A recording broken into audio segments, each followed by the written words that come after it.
Welcome back, guys, to another mock draft. Today we're mocking the Pittsburgh Steelers. Super excited here as the Steelers have some pretty good picks coming up. Chase, how you feeling? Feeling good. I'm feeling good. The Steelers are a team that we've talked about quite a few times in our past episodes for some of the guys we want to go there and what they can do. You know, they've got to doing a couple, pre-mocks for this, and they've got some decent picks right there, right in the middle of every round. I think this is going to be a good one. I agree. So it's awesome. So super important to note before we go and get started here that they have the Chicago Bears second round pick because of the Chase Claypool trade, which is pick number 1 in the second, which essentially is a first. Because if you remember, Dolphins forfeited a pick, so there's just 31 picks, so they can pick 32. So essentially, they have 2 first-round picks. Two first-rounders. Really, really set up extremely well here, especially for the first 3 rounds here, which we're going to mock today. Let's go ahead and dive in, though. Give us a quick pre-draft preview here for the Steelers, Chase. Absolutely. So the Steelers has had some losses, but they also had some pretty big gains here. So the Steelers lost their slot cornerback, Cam Sutton. They also lost their first-round pick from 2018 in Terrell Edmonds. They lost another first-round pick in Devin Bush. They all left, but they grabbed Isaac Seumalo from the Eagles to play offensive guard, and they all grabbed Pat Peterson to maybe come and fill a role. Who knows about that one, though? He kind of looked a little shaky last year, so... Yeah, definitely on the tail end of his career, but I think could be, a solid veteran in the room, and especially if they get a younger guy there in corner, someone that he can mentor and help train there for the future. So, quality veterans are hard to come by, and so I think that's a good sign that the Steelers are adding that piece to their defense here for this season, obviously for the future. Like I said, mentoring their younger guys here. Yes. So let's go ahead and get on here and get started here with our mock draft here. So we've got the Pittsburgh Steelers, pick number 17, starting off first 3 rounds. We'll go ahead and dive on in. Perfect. And as you get that started, I'll tell you what I'm kind of looking at to take the Steelers here, what we're looking at for our picks. The first round, I think we should be looking for a D-back, right? Either cornerback or safety, because outside of Fitzpatrick, they don't really have a lot of, or not Fitzpatrick, Minka. They don't really have a lot of talent in that defensive backfield. That's definitely their weak spot. Then the second, I think we should be looking at offensive line help, because they got an older offensive line, or maybe a linebacker. If you don't grab a linebacker in the second, maybe grab him in the third along with help for that defensive front. I agree. I like that. I like that a lot. I think definitely looking at their defense is definitely their strength. It's kind of what's won them games in the past. We'll see how good their offense is. I'm still not completely sold on Kenny Pickett, but I don't think they're at the point here where they would take a quarterback here at all. I think they're kind of set on him moving forward. So let's go ahead and get started here. So we're on the clock here at pick number 17. And so let's go ahead and take a look. So I know you had said, so we're looking at cornerbacks. We can kind of look at the cornerbacks here where we're at right now. And so we're looking, it's over. It's over. It's done. So if you haven't checked out our best player fits video, definitely go ahead and check it out because we both talk a lot about Joey Porter Jr. being the perfect fit for the Steelers and the Mike Tomlin defense. So the fact that Joey Porter here, I feel like he doesn't even need an explanation, but Chase, kind of go ahead and give us your thoughts on here for those that maybe haven't seen that video of why we're so high on this fit.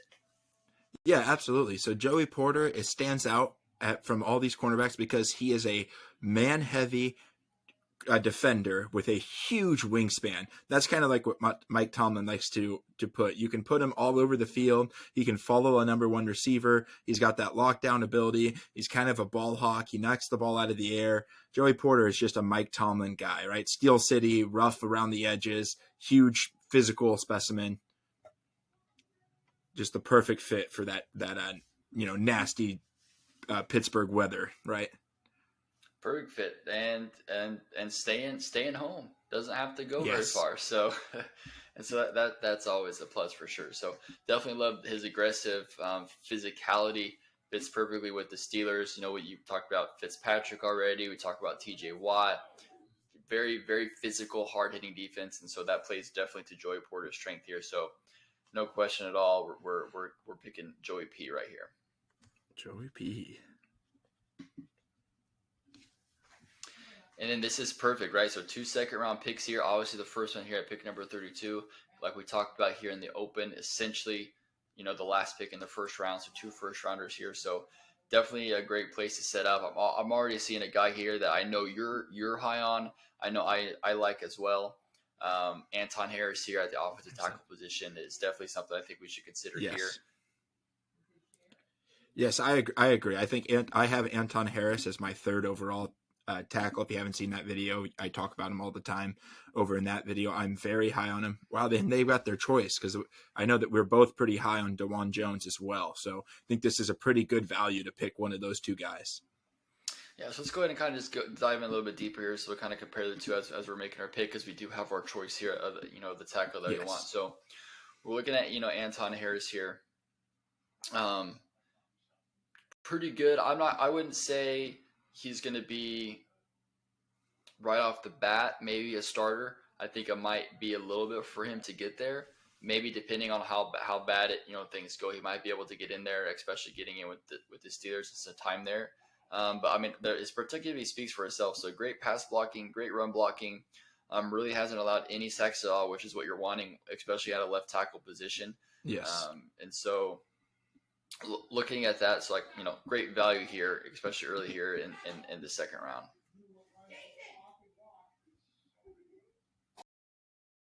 Yes, I am very high on Antoine. He's a very good pass defender. He doesn't dip in the run defense either. And Mike Tomlin kind of runs that or Matt Canada, I guess, runs that system where they kind of throw it just as much as they pass it. They do a lot of play actions which try to confuse the defense. So Antoine would be a great fit. And then you got the opposite of Antoine and DeJuan Jones, where he's just a huge, fast guy.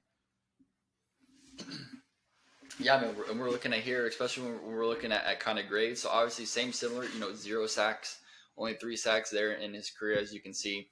Very, very solid right tackle there, and just better in both, better in passing grades, and a lot better in the run grade here. Yes. Where we're 85 and 78. So for me, DeJuan Jones is going to be a guy that's going to be able to start right away, right? So for me, I'm looking at Anton Harris, somebody that probably might not be ready to start right away. Obviously has a lot of potential and upside, but for me, DeJuan Jones, I think can start right away. He's going to be able to, get there day one training camp and just kind of cement himself as a starter on that offensive line. So especially, when we're coming here, when we're looking at, taking our pick here between the 2, for me, I obviously lean towards more DeJuan Jones. You probably lean more towards Anton Harris. I don't think you can really go wrong here. But I always go for, who can start, I guess, the fastest. And when you have 2 similar kind of players. So I'm kind of I would lean more towards DeJuan Jones here, but what are you kind of feeling? And personally, I like Harrison more, but for the Steelers, I think, maybe DeJuan Jones is the better fit, right? They've also always run those big, huge offensive linemen out there, right? Even if they're, what was the Army captain that they ran out there? He was like 6'6" something. Villanueva, isn't that his name? Yeah, he was a huge unit of a man. So I think DeJuan Jones might be able to step in, and that guy's 6'6", 330, something like that, and he moves fast. I think he's probably a better fit with Mike Tomlin. Even that even that offensive line, they like to punch him in the mouth. So I think DeJuan Jones is probably the better fit. So I'll de facto to you on this pick. Okay, sounds good. I like it. Yeah, so let's go ahead. We got our pick here. It could go either way. We'll go ahead and take DeJuan Jones here. First pick in the second round. And so now we've kind of hit the 2 most important positions of need here.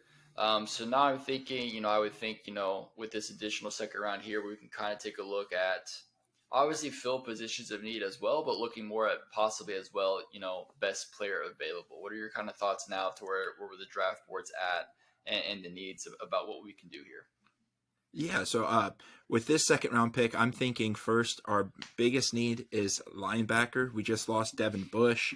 We've taken 2 stabs at a linebacker in the first round, hasn't worked out. We take a stab here, we hate the luxury pick, but it also is mid second. You already got 2 quality, 2 guys that we'd put in the first round.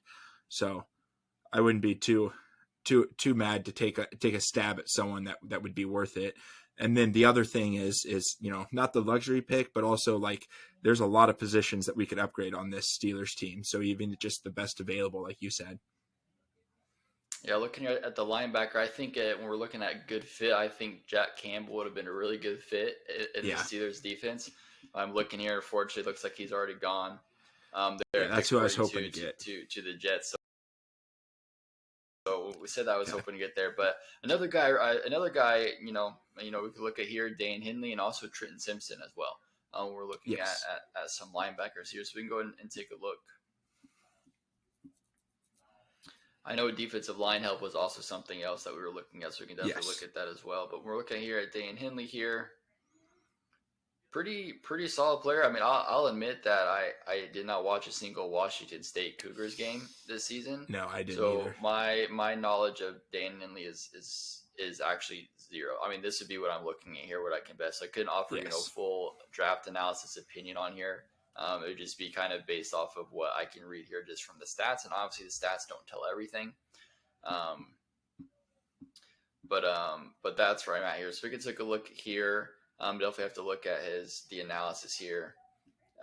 First look, so we'll look at this analysis here. So former wide receiver, so that'll be helpful in a linebacker playing in coverage. Yeah. So that could be helpful. All around athlete, attacks ball carriers instead of letting them come to him. Huge plus. That's what I love. Yeah. Freaking hate when defensive players just don't go hit him. Like I don't know. Exactly. Weird times, but solid tackler for offensive convert. Let's see here. So Steelers offense brings a lot of misdirection on the older side. So he is older, but Okay. sounds pretty solid as he's athletic and can go after the ball carrier, and so Yeah, and that's and kind of what the coverage is Steelers were. important.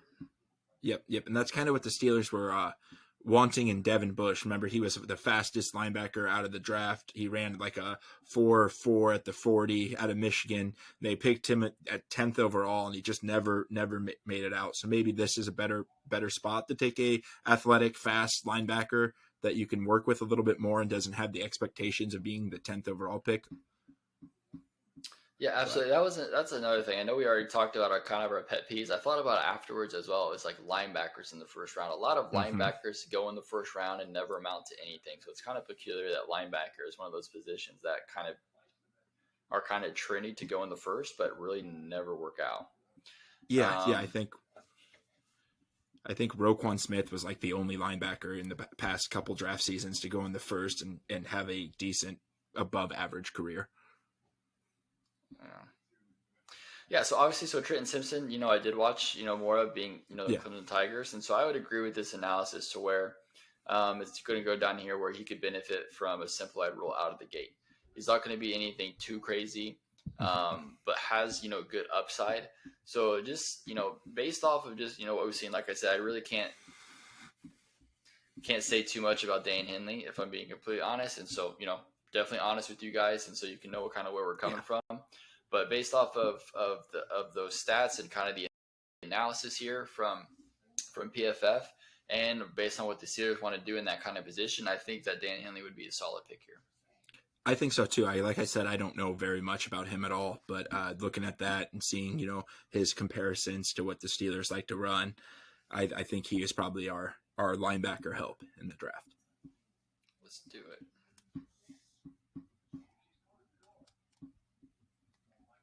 All right, and last pick here, here in the third round, pick 80. So we've addressed the defensive side of the ball in 2 areas of need. Obviously, the offensive line as well. I know edge rusher is going to be a need that they can get better at as well. So we can take a look at, or just defensive line, right? So we can take a look at kind of where we're at here. So we take a look at edge rider. We got Nick Herbig.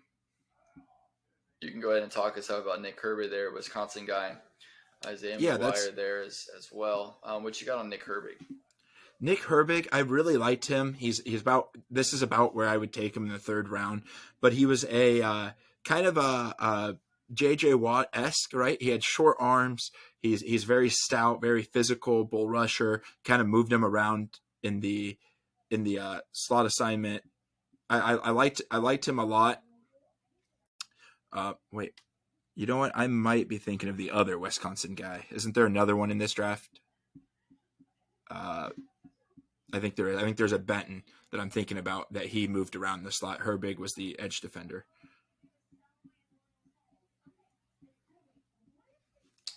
Don't know if he's on here. I'm trying to remember. There's one Wisconsin guy that had a little shorter arm span. That was his real a knock against him, but he was a phenomenal player.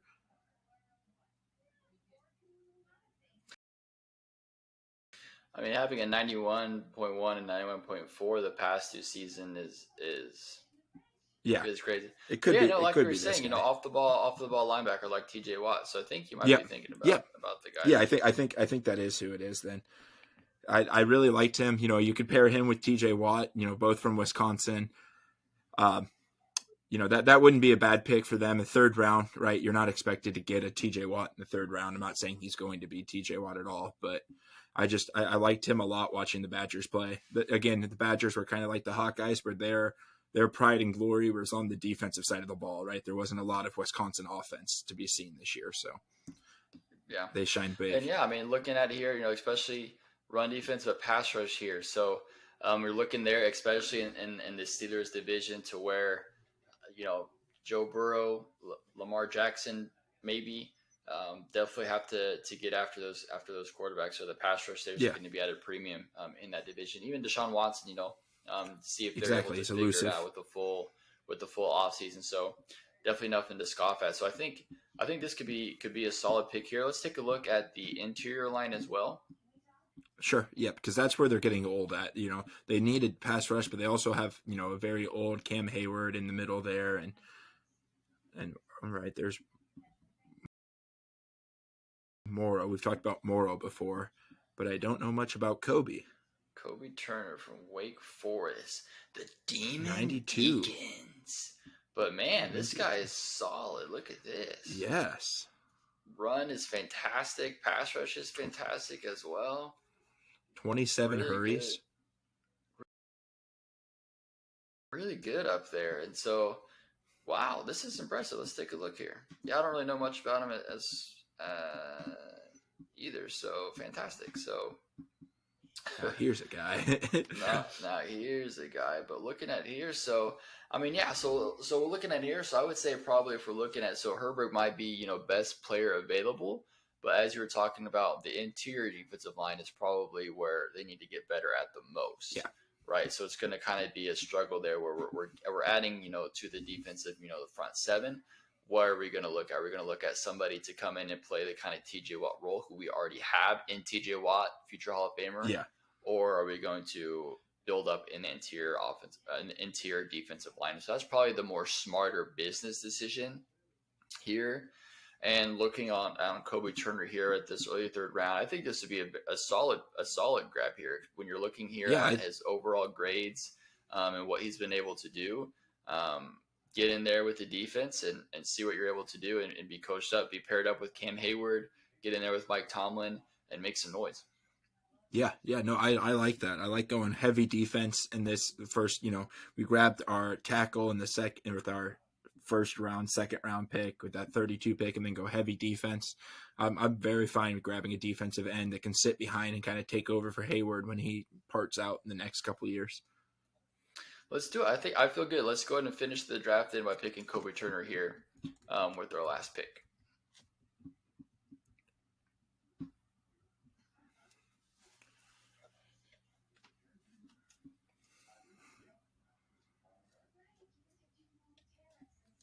All right. Love it. So we got Joey Porter Jr. first round, A. DeJuan Jones, second round, A-. DeJuan Henley, A. in second round. And then round third, Kobe Turner, big fat F. Love to see an F there. Overall draft grade, A minus. So what are your kind of thoughts here about the draft here for the Steelers?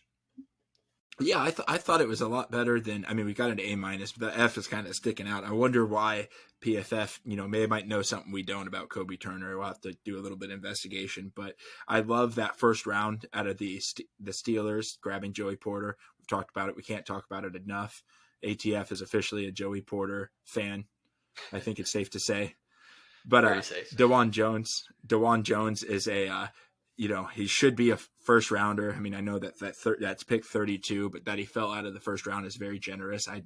Honestly, I don't see that happening with how tackles get taken in the actual draft. Then I liked our pickup in our other second round with Henley being that elite athlete, cover the field type linebacker, because the Steelers really don't blitz a lot of linebackers, middle linebackers, that is, because you have the defensive line and TJ Watt coming off the ball like that. They drop him into coverage more. So it's fun to see. Yeah. You know what? I think all in all that was a good draft. I feel comfortable about it. I'm not scoffing there at the F. They want to say that's a bad pick, but honestly, like we kind of talked about, we could have gone best player available, and we decided not to. We decided to invest in a role in a position player at a position of need. That was the choice we made. Other people may disagree. You guys may disagree, especially you Steelers fans. We definitely want to hear from you. Drop your Steelers mock draft there in the comments. But I think with these players that we drafted, if it was to fall like that for the Steelers, especially in rounds 1 through 3, obviously that last pick could go a variety of different ways depending on who they have, on their best player available type thing. But I think especially the first 3 picks, we nailed 100%, and I feel very, very comfortable that this would be a fantastic draft class for the Steelers to really help them in that division. That's a very competitive division that they haven't really been competing in recent years for a while. Yeah, absolutely. And with that Claypool trade, they got a extra second, so that third round that we invested in the future is actually their 4th pick in the draft. So some people look at that as like you're getting a 4th round pick in the 3rd round. So I like, I'm fine with investing in the future in future drafts, right? Not every player that you draft have to be a starter day one. So I'm very okay if Kobe Turner, he looked elite at Wake Forest. If he needs time to sit, he's got a great mentor in Cam Hayward. So yeah. And like Garrett said, let us know what you think. Maybe we botched it completely. Maybe you don't like the Joey Porter fit in the first. I don't know how you couldn't, but sound off. Let us hear in the comments. Do it, and make sure to check out our other mock drafts. Make sure to check out our mock draft 1.0. Next week, we're releasing our mock draft 2.0. So make sure to keep that up as well. Definitely showing these out. The draft is just 2 weeks here away, super close. So trying to get all the draft content that we can. So make sure you like, comment, subscribe, and catch us later on All Things Football. All Things Football.